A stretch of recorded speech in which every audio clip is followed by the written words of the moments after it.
Можете ознакомить себя, пожалуйста? Сергей Присяжнюк, компания Трансол Терминал, Россия, Астрахань.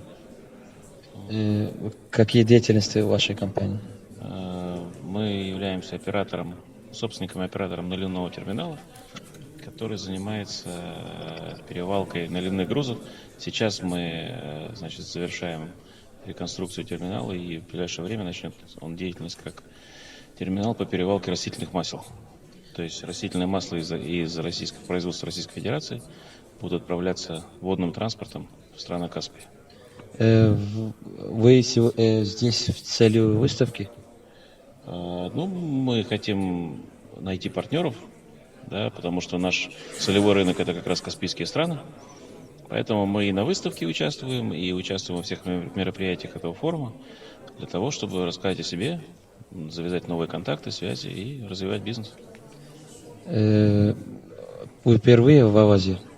В Авазе впервые, хотя в Туркменистане не впервые. Да, были и в Ашхабаде, и в Балканабаде, бывали в разных городах. Какие основные трудности в вашей сфере, когда работать, например, найти специалистов, может, или там, я не знаю, другие трудности?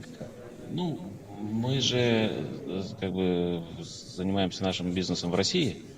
То есть в России бизнес уже ведется не первый год, поэтому все трудности, которые там могли возникать при организации бизнеса, мы их уже все решили, поэтому сейчас занимаемся текущей деятельностью.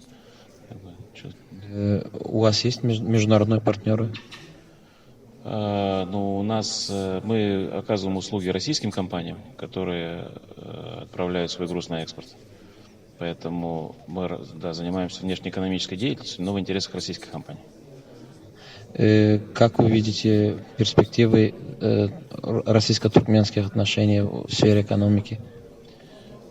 Ну, глобально, наверное, я не стал бы говорить, это как бы не моя задача. Да. У нас есть свои наработки, есть свои предложения по развитию бизнеса с Туркменистаном в том числе, потому что вот растительные масла, которые мы собираемся отправлять, одно из направлений, куда мы могли бы отправлять растительные масла, это Туркменистан, в частности, порт Туркменбаши, и где мы могли бы вот поговорить с заинтересованными сторонами о совместных логистических проектах.